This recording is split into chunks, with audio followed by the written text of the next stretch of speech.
Chamamos de hepatite toda a inflamação no fígado. Com essa inflamação são destruídas células do fígado com diversas consequências ao organismo.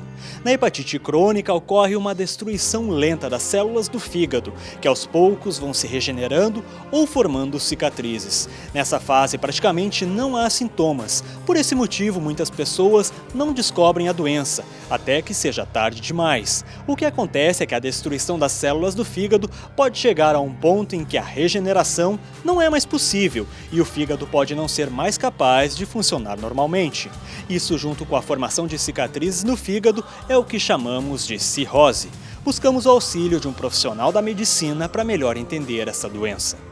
Bom dia, doutora. Então vamos falar sobre a hepatite.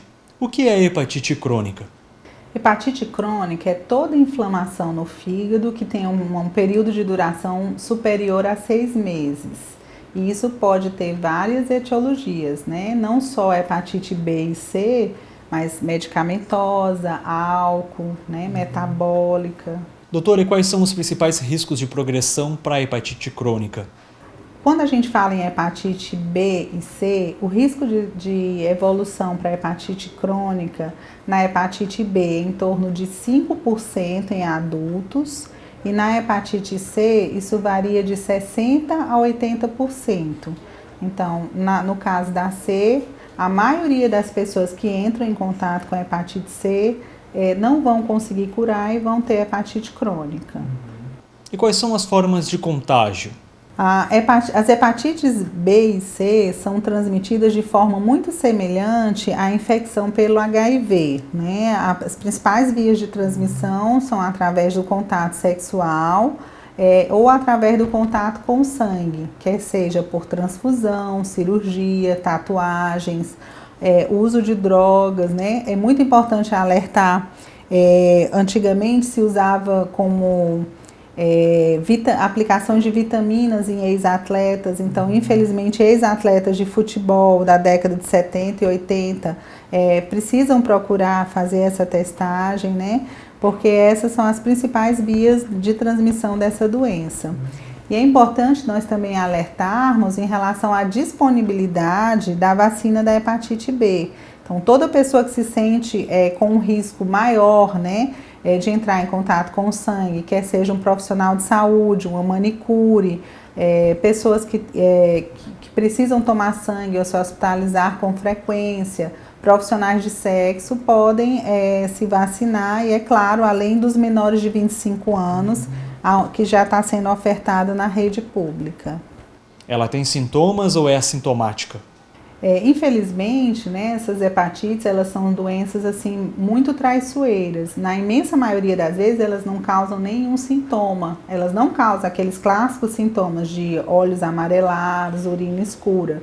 Menos de 10% dos pacientes vão apresentar esses sintomas. A maioria vai descobrir em exames de rotina ou em doação de sangue. A maioria das hepatites agudas, que são essas que a gente fica com olhos amarelos, a urina escura e a pele amarelada, elas são vistas em crianças e são por hepatite A. A hepatite A é uma hepatite um pouco mais benigna porque ela não cronifica, a gente cura na imensa maioria das vezes.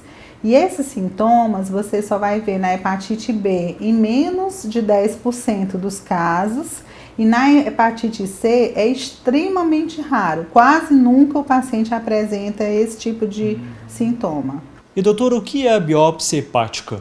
Biópsia hepática é um exame realizado nos pacientes que são portadores de hepatite crônica através da anestesia local e com a ajuda de uma agulha a gente retira um pequeno fragmento do fígado para saber se esse paciente precisa de tratamento e para saber a gravidade da hepatite que ele tem. Doutora, a fase mais avançada da doença leva a cirrose?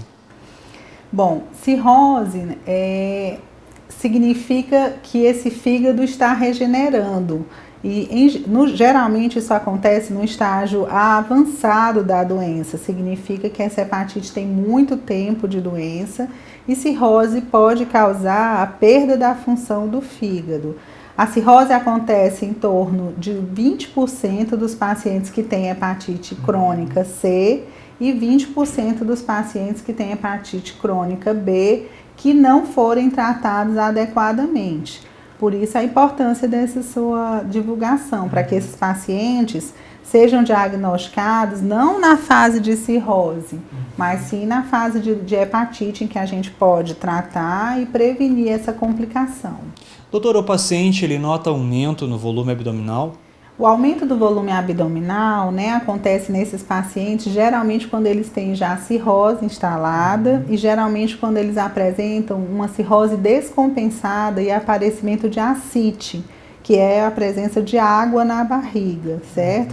Essa situação se dá no estágio tardio da cirrose e geralmente indica que esse paciente precisa de transplante de fígado e não mais desse tratamento que a gente mencionou. E o tratamento, doutora, como é que funciona? O tratamento da hepatite B e C é feito através de comprimidos ou vacinas, chamada interferon, num período variável de 6 meses a 1 ano, no caso da hepatite C. E no caso da hepatite B, normalmente esse tratamento ele é contínuo o resto da vida, para controlar a doença. E doutora, para onde que o paciente ele deve se dirigir para fazer o teste? Qualquer pessoa que deseje fazer a testagem da hepatite viral B ou C pode se dirigir ao Centro de Testagem Anônima Carlos Ribeiro, que fica em Jacarecanga, Ele funciona o dia todo e não há necessidade de passar por médico, é só a pessoa manifestar a vontade em fazer o teste. Bom, doutora, para finalizar, eu gostaria que a senhora deixasse um recado aí aos nossos telespectadores. Toda pessoa que se expôs de alguma forma, em relação às hepatites virais, não deve se contentar em um simples check-up de exames, deve pedir ao seu médico para fazer a solicitação do teste específico para hepatite B e C. E é importante a gente salientar que essas doenças diagnosticadas precocemente, elas têm cura e têm tratamento, Basta procurar o seu médico e buscar ajuda.